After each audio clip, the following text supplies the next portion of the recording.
But it looks like more people have joined. I think it was like 25 people signed up, but we're also recording this and I did let people know that. So I think that we're good to start. Thanks so Okay. much for your questions. And people submitted questions beforehand. We'll get into all of those. And then there's more time for questions at the end. And then Suzanne, you and I can absolutely meet one-on-one and we can talk about all the things and more training. And like I said, you're such a great grant writer. You're doing a great job. But I'm going to go ahead and start. Okay. So, hi everyone and welcome. It's nice to see you all. Thank you so much for being here. So, my name is Dr. Rielly Keyser, and I am the founder and CEO of the Grant Writing Firm. I'm really excited to spend the next little bit talking with you guys about how to become grant ready, how to identify grants, all the different things. I know most of you have had conversations with most of you, but if anyone needs me to drop my email or anything in the chat or any other links, let me know. I'll try and do that as we go along. I put some links in a PowerPoint presentation as well. I'm gonna go ahead and share this. Okay, so really quick, just some housekeeping before we do a deeper dive in. This session is built for both nonprofits and for-profit organizations. So no matter which one you are, there's something here for you. I saw as people were signing up, there's a really good mix of for-profit and nonprofit and a few international organizations, and we'll go into all of those different things. So we're going to, I know I already said this to a few of you, but everyone join now. So we're going to cover what grant readiness actually means. We're going to walk through a full checklist of documents that you'll need, whether you are a for-profit or a nonprofit. We're going to talk about for-profit organizations and different things that are specific to you and different advice that I give a lot of for-profits and how you can go after grant funding. Cover how to search for grants and all the different things. And then, like I said, a lot of you did submit questions already. I made a lot of those into slides, so hopefully I answer your questions in full, and then there's plenty of time for questions after. So this is just kind of going over the agenda, what we're going to cover. Basically already said all of this, so just so you can kind of see it. All right, so what does grant ready mean? This was actually a question that someone sent in, so thank you. That was already my first slide. So what does it mean to be grant ready? So being grant ready, it basically means that your organization can prove, like on paper, that it's legitimate, it's capable, it's accountable before a funder ever even reads your proposal. So that's really, really important distinction. Funders oftentimes review your documentation first and then your narrative second. And I'll go into what I mean by documentation and all the different things that they usually ask for. So a lot of the time, missing or disorganized paperwork is like one of the most common reasons that really strong programs and organizations unfortunately get passed over. So, but there's good news as I put on the slide. Grant readiness, it's not about being a certain size or having a certain budget or a certain number of years you've been doing it or a history. It's, in my opinion, the way that my brain works and the way that I look at it is it's just a checklist. So every item on it is something that you can gather, build, fix, and honestly, you can start today. So let's get into that checklist. This one, the next two slides, is specifically for nonprofit organizations. And then we're going to go into a checklist for for-profit organizations. So number one, your IRS determination letter. That's a big one. Most organizations, funding organizations will ask for it. So that's your official 501c3 confirmation letter. Most funders require it to verify your tax exempt status. There are some organizations that you can apply to and you can kind of give them a screenshot saying, hey, I applied for my tax exempt, I haven't gotten it yet, but most are going to want you to already have it. So number two is your most recent Form 990. That's your annual IRS filing, and it shows funders your financial history and your organizational transparency. A lot of times on grants, it'll ask you questions like, how much did you make last year? All the different things. And then you have to upload your 990 to kind of like prove that what you're saying is correct. So the third one I put on here is your audited financials. Not every single funding organization is going to ask for these. And if you're a brand new organization, you're probably not going to have these yet. So a lot of them, you can upload a document saying, hey, we're brand new or whatever, we haven't gotten our 990 yet, or we haven't done our audited financials yet. And a lot of funding organizations will accept that unless they have a rule of how long you have to have been around before applying to that grant. And that's always listed on their website. They're always transparent about that. So audited financials, if you don't know what that means, it's like a CPA reviewed or audited financial statement. Large funders especially will require this over a self-reported budget. Sometimes they'll require both your budget and your audited financials, but it really just depends on the grant. And then the last one, and this is for for-profit organizations as well. I go more into it in a different slide, but it's an active website. So funders are going to check your credibility online before they fund you. Pretty much every single time. They're going to Google you. They're going to make sure that you're legit. They're going to make sure that your website looks good. It doesn't look scammy, for lack of better terms. So they're going to check your credibility. So no site or an outdated site that has past information that you're obviously not doing anymore is honestly going to raise red flags with a funder. So you definitely don't want that. And I go into more detail on that a little bit on like how important the website is. So we'll talk about that.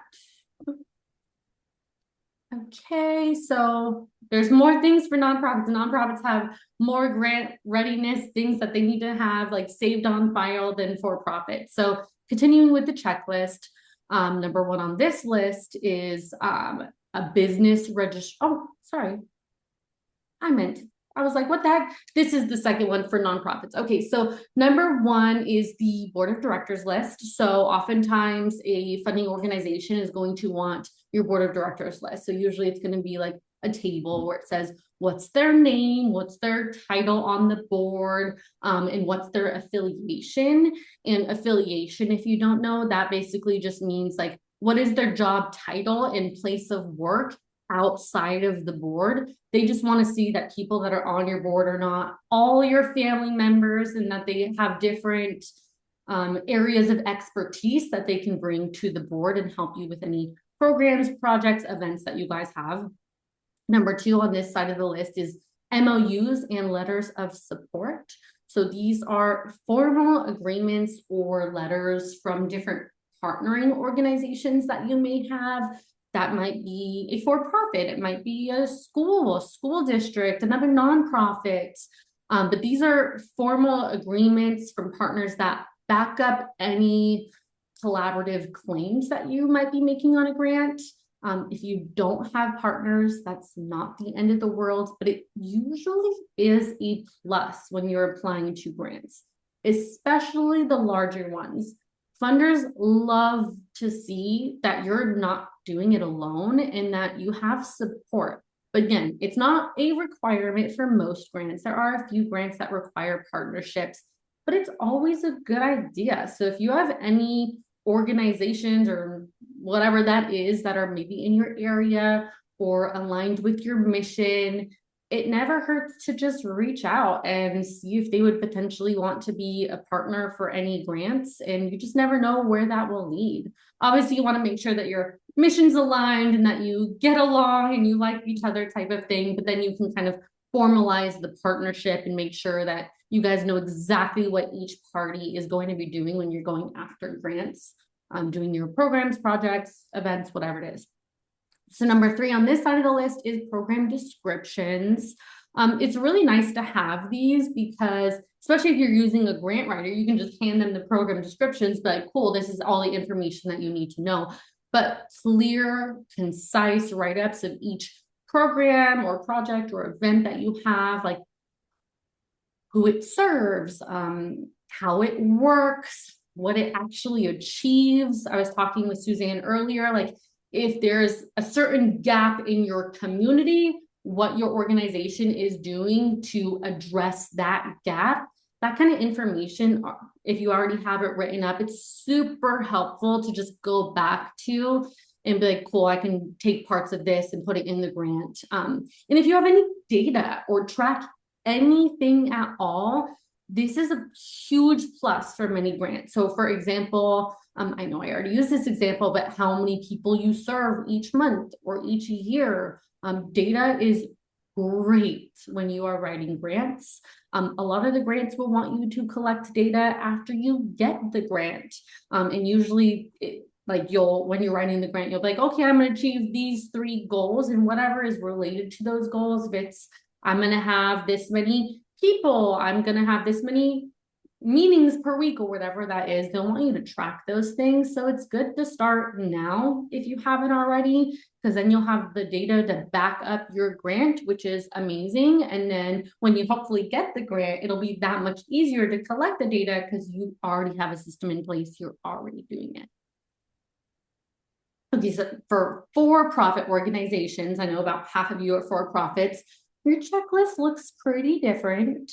So different businesses, different paperwork, right? So number 1 is business registration. So that's your articles of incorporation.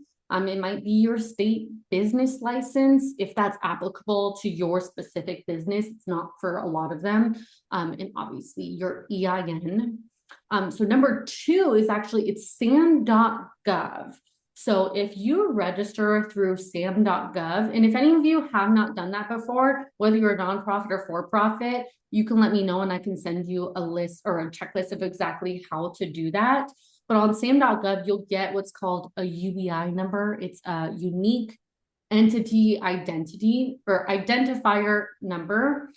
So you'll want to register at sam.gov and get your UEI, which is like, it's like your ID that replaces the old DUNS number, excuse me, DUNS number. So just a heads up, you have to renew that every single year. I highly suggest every single organization here starts the process because it can take anywhere from like 2 to 6 weeks. Sometimes they'll come back to you and be like, hey, I need you to upload your, I don't know, articles of incorporation or whatever that looks like. And then you have to wait for them to review it and reply and accept it. And sometimes it can be a little annoying, but nonprofits, this is something that you want to do as well. You'll need to be actively registered on sam.gov to go after federal grants. So if you come across a federal grant that you're like, hey, this aligns perfectly, I have a perfect program for this, and you want to apply and the deadline's coming up and you have not done your SAM registration, you probably don't have enough time. So I would highly suggest looking into it, starting it now. What's the harm? You could do it a little bit on the side. But it's also a plus to have this regardless of your business type, because then you can go after government contracts as well. Government contracts are a huge thing for for-profit businesses, and I've actually came across a few for nonprofit businesses as well, where you're like the government puts out, it's like an RFP, a request for proposal, kind of like grants, but you're partnering through like the city or a school district or whatever that looks like. I actually went after a government contract for a school district here in Arizona, and I'm waiting to hear back. So hopefully. So the third one on this list is financials. So a lot of times you'll want to have, I mean, you can have 1, but 2 to 3 years of business tax returns is a huge plus. Obviously, unless you're a brand new business, you won't have that. Plus a profit and loss statement and a balance sheet. Pretty much all of the for-profit grants that I have personally written and gone after have asked for at least a profit and loss statement and a balance sheet, unless it's for a startup organization. Usually you don't have stuff like that. But the 4th one on this list is a business plan. This one's not required for every single for-profit grant. You should probably have it anyways. It's super nice to have. Sometimes you will have to use it or upload it when you're applying to a grant. So it's nice to have for that as well. That way it doesn't seem like more work. You already have it. So usually a business plan is like your mission, your products and services, your target market. It'll probably have like your growth plan, if you have any partners, and how you'll actually use the grant funds if you're sending it into a grant, or how you'll use any funds of like your partners or any fundraising that you do or whatever it is. So the next one, number 5 on this list, is certifications if they apply to you. Things like women-owned certifications, minority-owned, veteran-owned, hub zone status through the SBA. Those are great to have when you're applying to grants. And if you're applying to government contracts, there are some government contracts out there that love to see those things. And there are, like, I actually wrote a few government contracts for a technology institute, I don't know, like 10 years ago or something like that. And every single one that we went after, they were big ones like Dell, Lenovo, HP, Apple. A lot of these organizations, they have requirements on what percentage of their budget or funding needs to go to disadvantaged organizations or organizations with a minority status, veteran status, woman-owned, hub zone. So if any of those apply to you and you can get one of those statuses, awesome, all the more power to you. It'll make you more eligible for grants and government contracts. The last one on this list is a capability statement. So this is basically like a one-page snapshot of your core competencies, your past performance, your industry classification codes, kind of like a one-page resume for your business. Okay, this is one of the questions that we got that I promised we would go over. I don't have a website. Is that a big deal? So yes, the answer is yes. Funders research every applicant online, usually before they ever read your proposal, like I said. So no website, a broken one.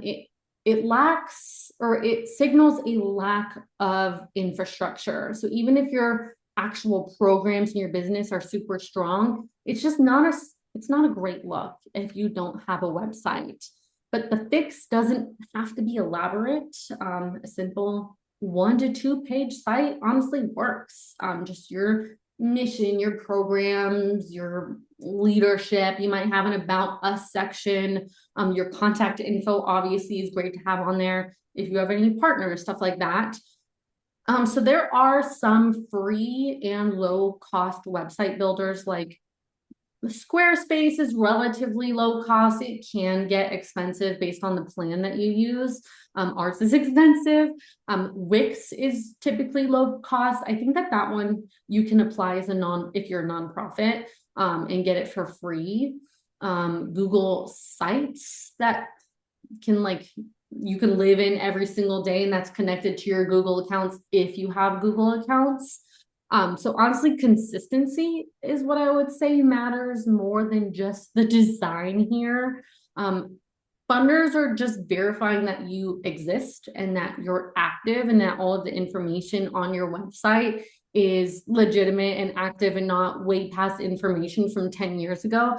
They're not necessarily judging your aesthetics, so you don't have to spend all of your time on making sure it's beautiful, but I mean, it should be pretty.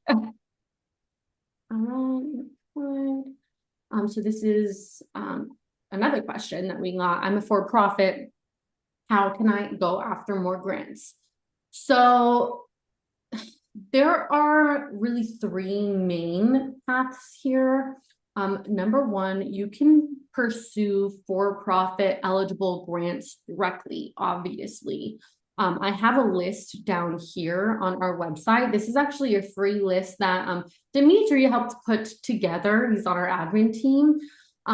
It has 75 for-profit grants on it. Again, it's free. You don't have to put in your information or anything like that. We're genuinely just trying to help.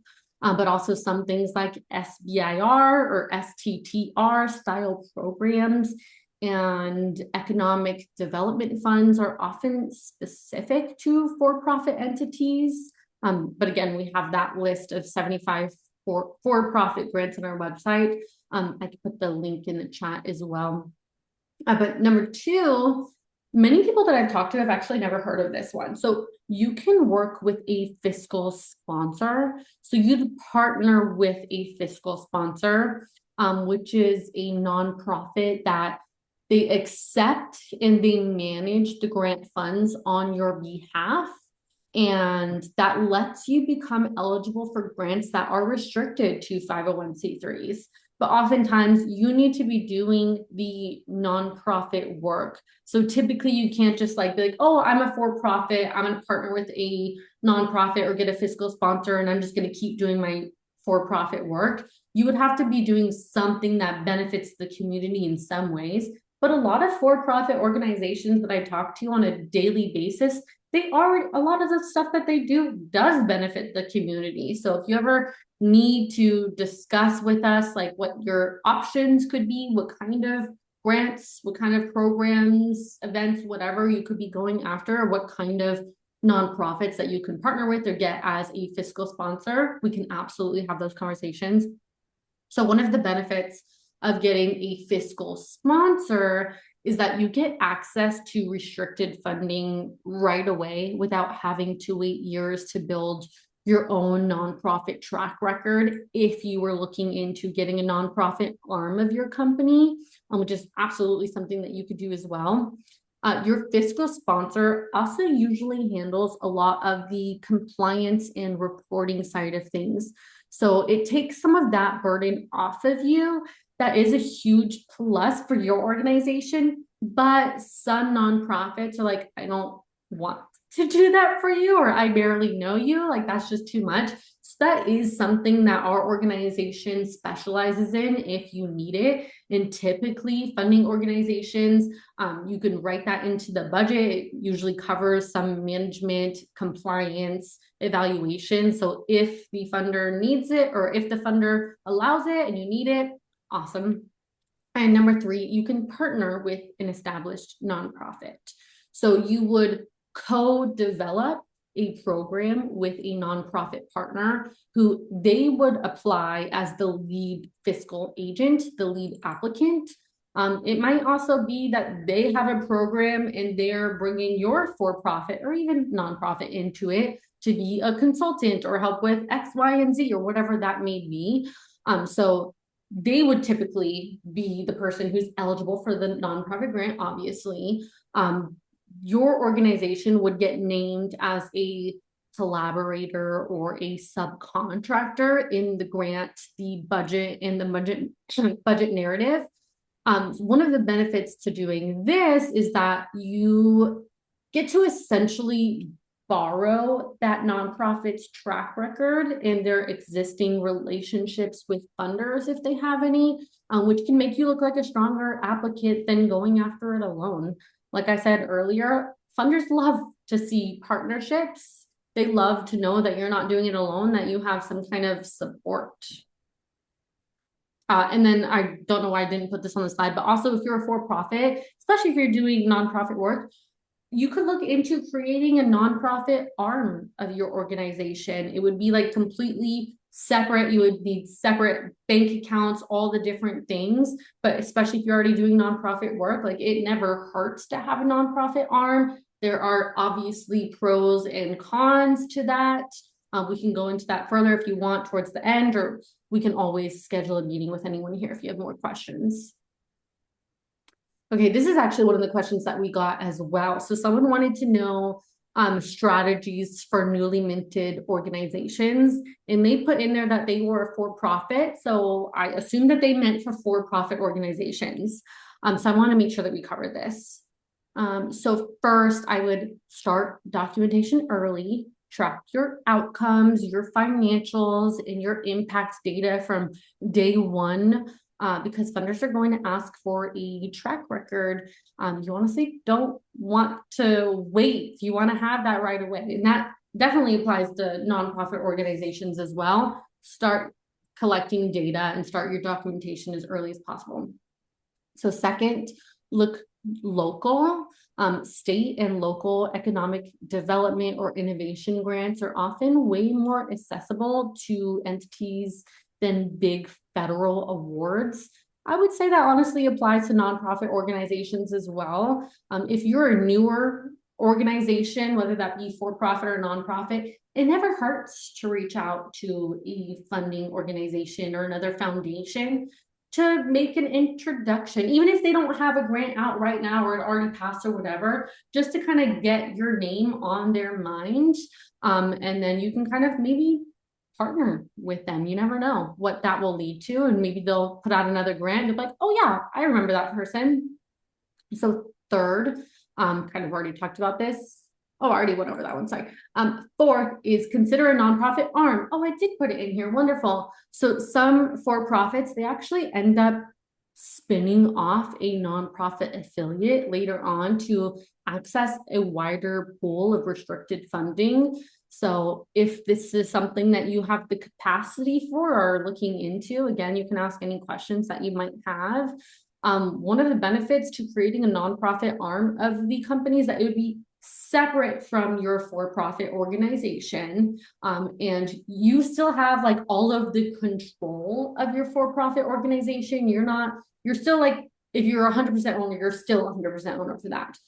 For the nonprofit side of things, you would have a board of directors, which is often usually really nice because you can develop your policies and procedures and your bylaws, and you can have different rules in there saying, if you are on our board, you have to, I don't know, fundraise $10,000 per year, and you have to help put on fundraising events. Maybe it's a golf fundraiser or a bowling fundraiser or whatever that is.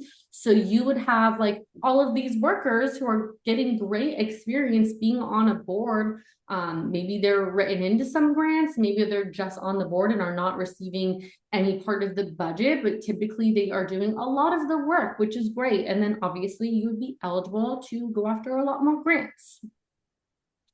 Okay, so I get this actually all the time. So next question is, are grants really free money or is there a catch? And I'm going to be completely honest with you. They come with real strings attached. So grants are not free money. They typically come with reporting requirements, restrictions on how the funds can be used, and sometimes match funding requirements too. That's only sometimes. But reporting requirements, they usually mean like progress reports on a set schedule. I've seen them be monthly, quarterly, yearly, and all of the above. And restricted use means the funds usually apply to a specific project or program or event. When you are writing the grant, you're gonna be like, we have this program for this population. We're gonna use this amount of funding for this part of the program. We're going to have mentors, whatever that looks like. So the funding is tied to a specific program, not just general operating expenses. There are some grants that cover general operating expenses, absolutely, but they are extremely far and few in between as opposed to all of the thousands of grants that there are out there for programs.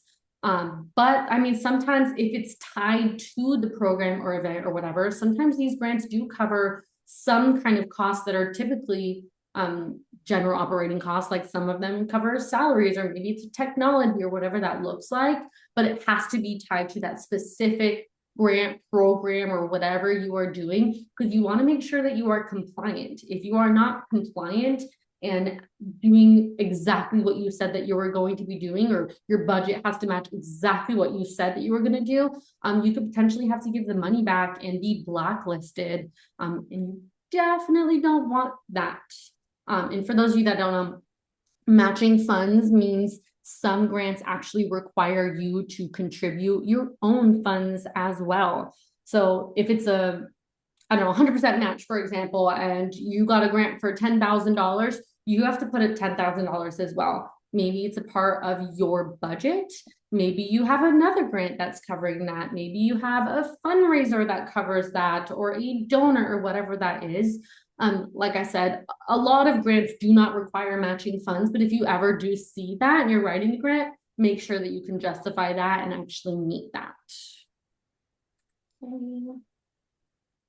Okay, so I got another question about, can grant funds cover payroll or day-to-day operating costs. Kind of already went over this, but since I got it like 3 or 4 times, I just want to make sure that we really nailed it in the coffin. So usually no, this one actually surprises a lot of people. So most grants, like I said, are restricted to a specific program, a project or whatever it is, not general operating costs. Like I mentioned, payroll can only be covered when it's tied directly to that funded project staff's time. So general operating and administrative costs are rarely covered, but there are some grants. I actually just wrote a grant the other day that's still open until August 1st. I can find it and put it in the chat. I forget if it's like national or just for Texas, because it is a Texas organization. And that one is a general operating fund grant. So they do exist.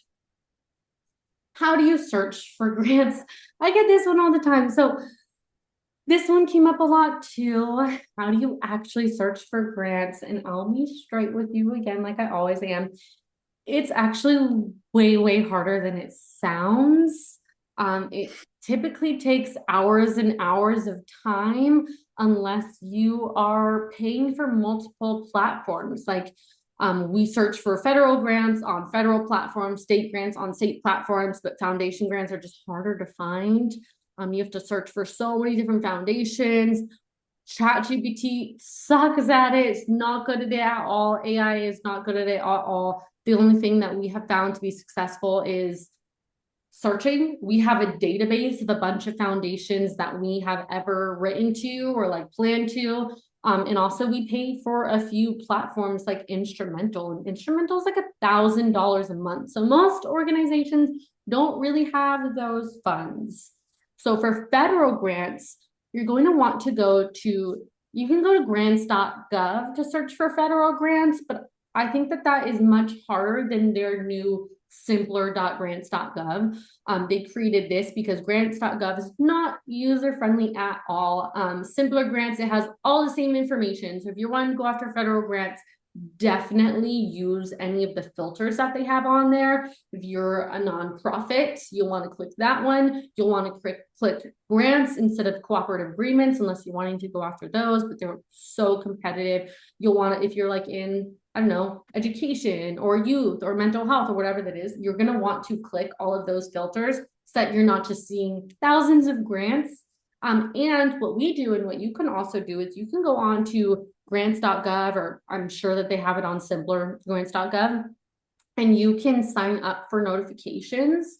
So I think it's like once a week, we will get an email with all of the different federal grants that opened throughout that week. And that's super helpful because you don't have to continuously go and search on their platform. They send you the email. It's all like what it funds, what the grant name is, when it's due type of thing. And you can quickly glance and be like, okay, this one doesn't apply to me or this one does. I'm going to click on it and look more into it. So for state grants, you want to check your own state's grant portal. So most states run a centralized site for their state funded opportunities. It's different for every state. Some states have multiple portals that are through multiple foundations or whatever that is. But what I do, for example, I'm in Arizona. So I would Google Arizona state grant portal, and usually it comes up pretty much right away. So that's what you would want to do for your state grants. And again, definitely use all of those filters that you're only seeing the grants that potentially apply to you and not wasting hours of your time. So foundation grants, like I said, those are honestly the hardest to find. You can search foundations directly on Google, or you can pay for a database platform, but those can get expensive and can still be hard to search effectively. But our organization, if you need it, we do custom research. This is where our team would come in. We run custom foundation and funder research, so you're not out there searching blind. And we handpick the grants that you're most competitive for and actually have a chance of getting. So if that's something that you need help with, we can absolutely help you. I also got another question about what do you mean by grant management? So like I was saying earlier, a lot of the hard work actually begins after you actually win a grant, because that's just when the work begins. Like you always obviously do all of this work to write the grant, and then when you get the grant, you have to do what you said you were going to do. So oftentimes you'll have budget modification requests. These are formal requests to the funder anytime your spending shifts outside of the approved budget. You have to do this every single time that something changes. Budget tracking, it has to be exact. Your spending has to be tracked line by line against everything that was approved by the funder, and not just in general. Everything needs to be exact. Oftentimes they have required funding meetings. Many awards include scheduled check-ins with your program officer throughout the grant period. And some also require like maybe monthly or bi-monthly meetings with other awardees. I've seen that a few times. Progress reports is the most common one. It could be monthly, quarterly, annually, like I said, and they're documenting your activity, your spending, your outcomes, if you have any data to put in there, and then data collection and analysis. This is ongoing tracking of your program data to demonstrate impact and support every single report that you file. You pretty much have to collect data with every single grant. Some of the for-profit grants, not really. They just mainly want to see that you're making progress or you are doing exactly what you said you were going to do with the grant funds. But pretty much every single one of the nonprofit grants, you absolutely have to collect data. So I already went over all the questions that you guys submitted, but I'm just curious if any, oh no, there's a few more, but I am curious. Does anyone have any burning questions or anything like that? Or you want me to keep going? I think that there's like 3 more questions from the inbox that people sent. Feel free to raise your hand or stop me if anything pops up. I don't want you to lose it, but okay. So we're a brand new nonprofit. How long do we need to wait before applying to grants? So it depends on which grants that you qualify for and which grants you're a good fit for. Many funders want to see at least 1 to 2 years of operating history and a completed Form 990 before they'll really consider you. And this ties directly back into the grant readiness checklist we talked about earlier. But most private foundations look for that 1 to 2 years of operating history. Obviously the 990. So I would use this waiting period if the grants that you're eligible and a good fit for, if all of them require that, I would use the waiting period to like build out the rest of your checklist and collect data. So when you're ready, you qualify that exact moment. This does not mean it's impossible to get some grants right away, but you'll be much stronger when you have history. We have written some grants for organizations that were brand new. Some of them were awarded.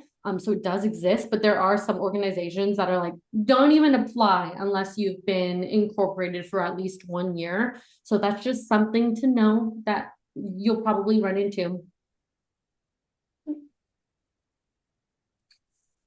And we apply while our 501c3 is still pending with the IRS. I kind of already mentioned this earlier, but sometimes with the right structure, some funders will accept either a copy of your filed application in the meantime, or you can use a fiscal sponsor in the meantime. Others require that determination letter in hand before they'll ever open your application. But a fiscal sponsor can apply and receive funds on your behalf while you wait. Some funders accept a copy of your filed IRS application as proof of intent, but like I said, most will require it. And then someone else says, does it hurt your chances to apply for multiple grants at once? No, not at all, but you need to keep your budgets clean. So applying to multiple funders at the same time does not hurt your chances at all. But what does hurt you is double funding. If you are double dipping, that's never a good thing. You don't want to do that. So if you are charging the same expenses to 2 different grants without disclosing it, like that's basically illegal. You definitely don't want to do that. Have 2 different funders funding the exact same item or salary or whatever it is. You'll need to disclose that if you wrote the same exact program to 2 different funders. But maybe you wrote like 2 different, like 1 program, but 2 different sides of it to 2 different funders. If you get both the funding, that's perfectly fine as long as you're not double dipping. So you'll want to track exactly which funder is paying for which expense. And then, for example, if you wrote 2 applications and you have two, like the same budgets, basically, you can always do, like we talked about earlier, the formal budget modification request, and then a letter explaining what happened. And you would just explain what this funder is going to cover and then what this funder is going to cover. So you would disclose other pending or awarded funding whenever the funder asks you or whenever you get funded. So a clear budget across applications, it always builds trust and doesn't raise suspicion. We got this one right before we joined. Hopefully whoever sent this in is here. I can't really see all you guys right now past the PowerPoint, but they asked, how do I secure a grant for my organization in the Caribbean or in another country and under a social entrepreneurship?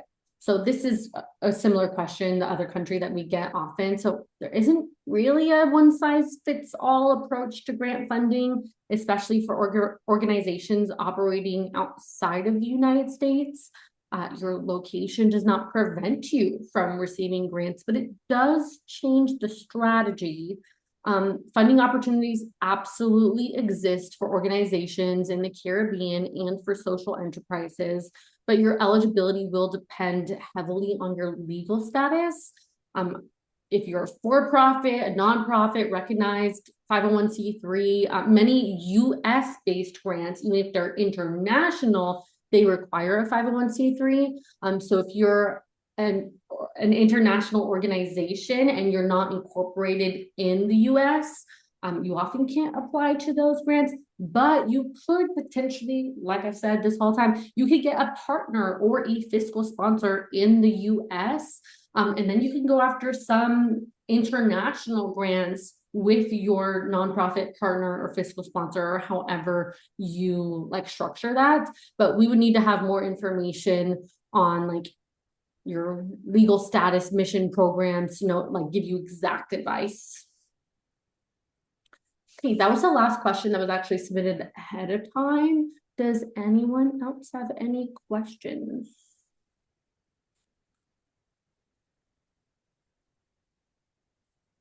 I did my best to answer as many like commonly asked questions as possible. I have free grant readiness consultations. If anyone needs one, happy to schedule one with you. Even if you've already done one, we can schedule another one and talk more in depth. But I get a lot of questions every single day. They're usually the same exact types of questions. So I really tried to add as much information as possible. I don't see anything in the chat. Like I said, you can always email me if you have more questions. But before we wrap up, I just wanted to mention one thing. We got another event coming up on August 8th, where we go a lot deeper and we'll actually sit down together, work on how to write a strong grant, help you actually identify, and you'll leave with some grants that you're genuinely a good fit for. No pressure, just wanted to put this on your radar. If it sounds interesting, there's a lot of info here. It's in person and virtual, and I can give you the link if you need it. Yeah. How do you access a sponsor or fiscal partner? Honestly, just reaching out. A lot of organizations, they either Google different nonprofits that align with what they're already doing or have similar missions.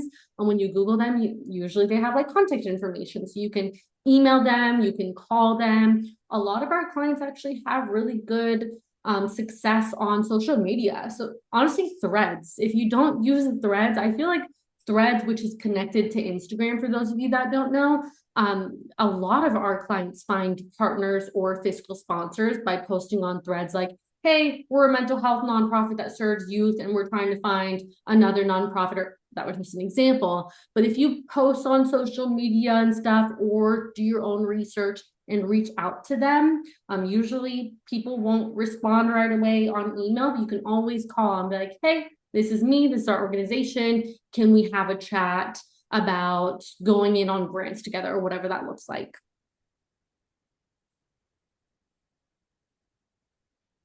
Just pausing to see if anyone else has any more questions, but Thank you so much for joining us today. I hope that this was helpful information. Thank you. Okay, of course, happy to help. If you're ready to become grant ready, you can always find us at grantwritingfirm.com, or you can email me. Here, I don't think I already put my email in the chat. There's my direct email. You can always email me. We're happy to have free grant readiness consultations with anyone, help you come up with a strategy on how to go after for-profit, nonprofit partners, or whatever you're doing. And we'll also be scheduling another webinar with a government contracting professional to go more in depth on how you can potentially go after government contracts. We haven't nailed down the date, but we are meeting on Monday. So I'll be posting that on social media and stuff, and I can send out an email and keep you guys posted.